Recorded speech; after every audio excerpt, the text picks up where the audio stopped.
Hello students, welcome to I exam भी। This is Sonal Saklani. और जैसे कि हमारी सीरीज चल रही है कॉन्सेप्ट पढ़ाएंगे सबको सिखाएंगे, सो उसी सीरीज के कंटिन्यूएशन में आज हम डिस्कस करेंगे about Ramsar wetland sites in India. Now why this topic? Because आज है 2 फेब एंड आज ही के दिन इन 1971 a convention on conservation of wetlands एक ट्रीटी थी जो कि साइन की गई थी बाय डिफरेंट गवर्नमेंट्स। ठीक है, डिफरेंट कंट्रीज साथ में आई थी and treaty was signed in Ramsar. Ramsar एक place है in Iran. There it was signed. So let's have look कि और क्या क्या इसमें डिटेल्स हैं। ठीक है, इसी सीरीज में जो कॉन्सेप्ट पढ़ाएंगे कि सबको सिखाएंगे, इस सीरीज में और भी हमने बहुत सारी वीडियोस अपलोड करी हैं। तो अगर आप चाहते हैं कि आपके कॉन्सेप्ट क्लियर हो अबाउट डिफरेंट टॉपिक्स, तो आप हमारी साइट पे जाके यूट्यूब चैनल पे जाके एक प्लेलिस्ट दी गई है, उसमें आप डिफरेंट वीडियोस देख सकते हैं। ठीक है, so before starting the topic that is Ramsar site, हम पहले ये देख लेते हैं कि वेटलैंड्स एक्चुअली होते क्या हैं। ठीक है, तो अकॉर्डिंग टू FAO ने डेफिनेशन दी है of the wetlands. These are the areas of marshes, fens और पीटलैंड और वाटर। सो ऐसे एरियाज जहाँ पर कि वाटर टेबल का जो डेप्थ है वो बहुत शैलो होता है एंड वाटर आपको ऊपर दिखाई देगा। ठीक है, बहुत ही गीला ये वाला एरिया होता है, मार्शी लैंड होता है। ठीक है, it can be marshy area और ये वाटर बॉडी भी आप बोल सकते हैं इसको। ठीक है, इट कैन बी नेचुरल और आर्टिफिशियल। नेचुरली हो सकता है या फिर मैन मेड हो सकता है, artificially made by people. Okay, it can be permanent or it can be temporary with water that is flowing or static. So it can be a river वाला area, मतलब जहाँ पर फ्लो कर रहा हो वाटर, या फिर ये स्टैटिक भी हो सकता है कि कोई लेक है या पॉन्ड है तो वहाँ पर क्या होता है, स्टैंडिंग वाटर होता है। So वो भी इंक्लूडेड होता है हमारे वेटलैंड्स में। इट कैन बी फ्रेश और brackish water, salty water. Fresh water that is reverse और पॉन्ड्स में जो फ्रेश वाटर होता है, और जो सी का वाटर होता है दैट इज सॉल्टी और ब्रैकिश वाटर जो होता है that is also included in this, including areas of marine water and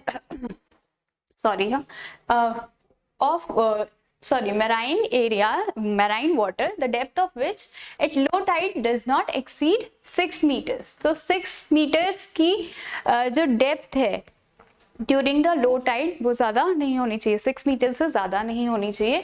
it also includes कि जो रिपेरियन एरियाज होते हैं और जो कोस्टल जोन्स होते हैं, मतलब जो भी रिवर्स हैं उसके जो साइड वाला एरिया है और जो कोस्टल एरियाज है वो भी इसमें इंक्लूडेड होता है। That is also included, that is adjacent to the wetlands. Okay, so all that comprises of the wetlands.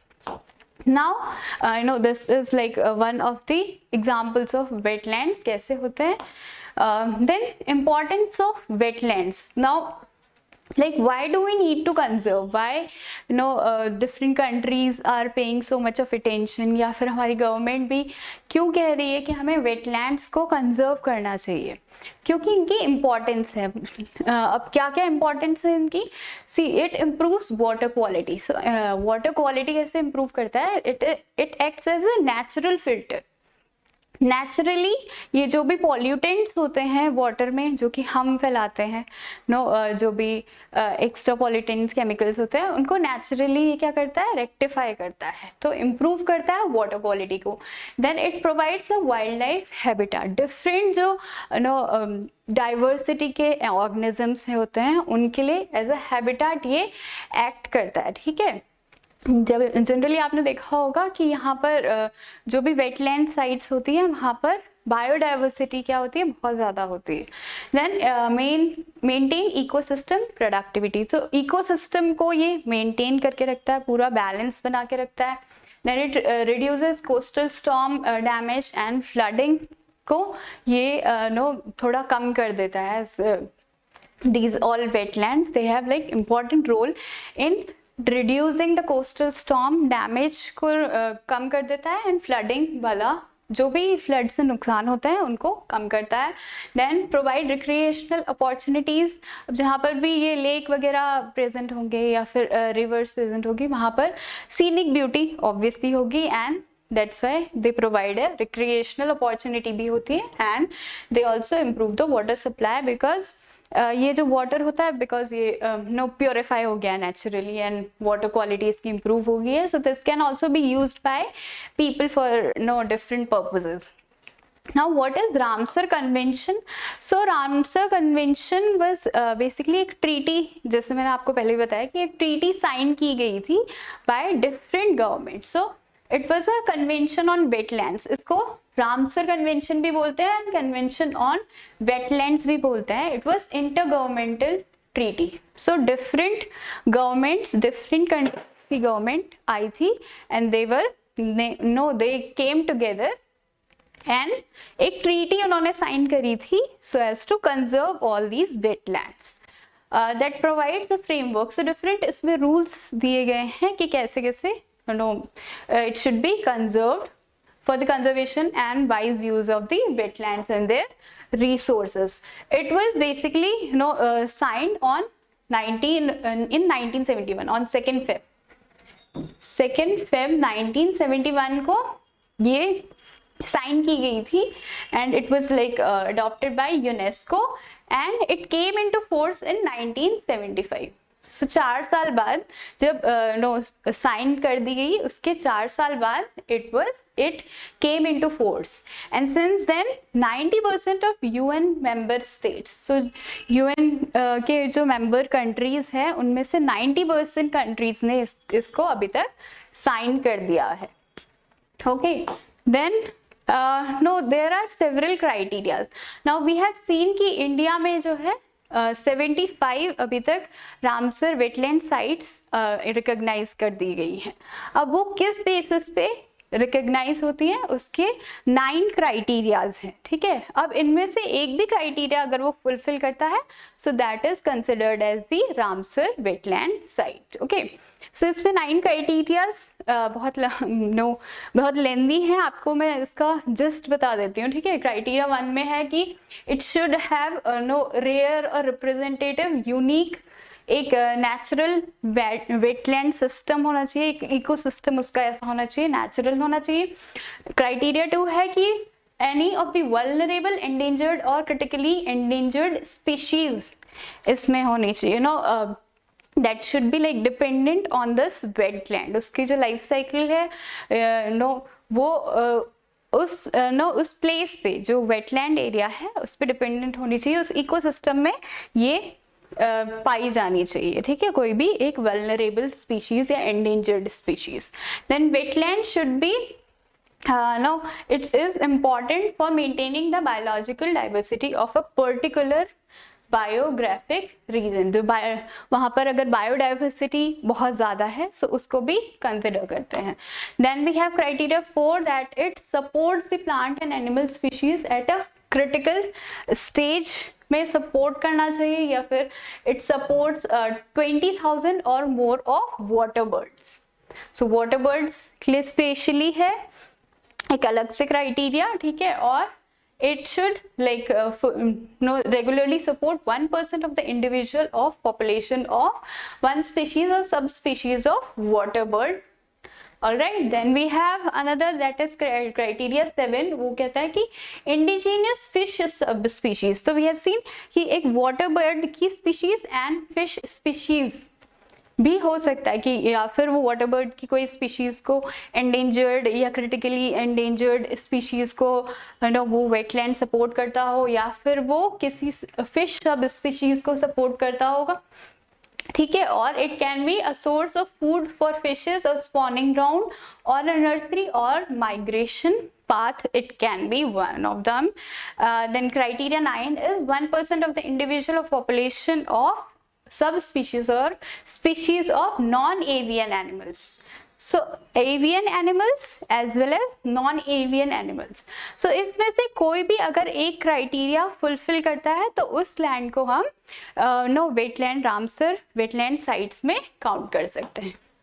Then अभी रिसेंटली आपने देखा होगा इन अगस्त of 2022 11 more sites were included in these Ramsar sites, so making it total of 75. So now India has 75 Ramsar wetland sites और ये recently add की गई है, ठीक है। Then coming to during 1982 to 2013 India में कितनी थी? 26 साइट्स थी। सो इस टाइम पे फ्रॉम 1982 टू 2013 26 साइट्स ही थी, but from 2014 to 2022 another 49 sites were added. So इस टाइम फ्रेज में फ्रॉम 2014 टू 2022 ज़्यादा वेटलैंड साइट्स क्या है? इंक्लूड की गई है in Ramsar sites. Then among all the sites that are present in India, Tamil Nadu में सबसे ज़्यादा है, it has 14. सबसे ज़्यादा तमिलनाडु में है 14 and that is followed by UP में जहाँ पर 10 रामसर साइट्स है। ऑलराइट, देन आपने अगर कल का बजट देखा होगा तो उसमें भी क्या दिया गया है, उन्होंने निर्मला सीतारमण ने बजट पेश कर रही थी, तो फिर उन्होंने एक नई स्कीम निकाली है और यू कैन से नया इनिशिएटिव है, दिस इज अमृत धरोहर। अब ये वाली जो स्कीम है गवर्नमेंट की वो भी इसी पे फोकस्ड है कि जो भी हमारी वेटलैंड साइट्स हैं उनको कंजर्व करना है। It encourages the optimal use of wetland sites, enhance the biodiversity, carbon stock and ecotourism. So now government is also focusing on conserving these wetland sites and conserving all the biodiversity that we have. Okay, so this was it for today's lecture. अब आपको कुछ questions दिए गए हैं, 5 questions हैं, इनके answer आपको नीचे कमेंट सेक्शन में लिखना है, ठीक है। So first question is Ramsar convention secretariat has its headquarters in. So 4 options दिए गए हैं, इसमें से आपको सही आंसर नीचे कमेंट बॉक्स में लिखना है।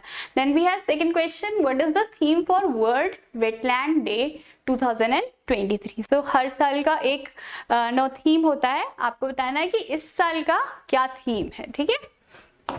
Then we have third question that recently Tampara lake has been added to the list of Ramsar sites.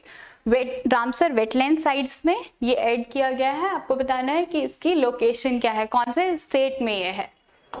Then we have fourth one, that is Environment Prevention and Control Act was enacted in which year? Sorry. Question number 5, you have which article in Indian Constitution states that it shall be the fundamental duty of every citizen. Okay, it should be a fundamental duty of every citizen to protect and improve the natural environment, including the forest and the wildlife. So कौन से वाले article में ये कहा गया है? No it's एक article है जिसमें दिया गया है कि स्टेट की ये रिस्पॉन्सिबिलिटी है to protect the natural environment. Then there is another article जिसमें एवरी सिटीजन का दिया गया है। तो आप दोनों के बारे में नीचे कमेंट सेक्शन में लिख सकते हैं। Alright, so that is it for today. अगर आप चाहते हैं कि और भी हम कोई ऐसा टॉपिक पिकअप करें और उस पर एक्सप्लेन करें तो आप नीचे कमेंट सेक्शन में लिख सकते हैं। अगर आपको ये वीडियो अच्छा लगा हो तो hit the like button. If you haven't subscribed the channel yet, I would suggest you to subscribe it. That is it for today. Thank you and have a nice day ahead.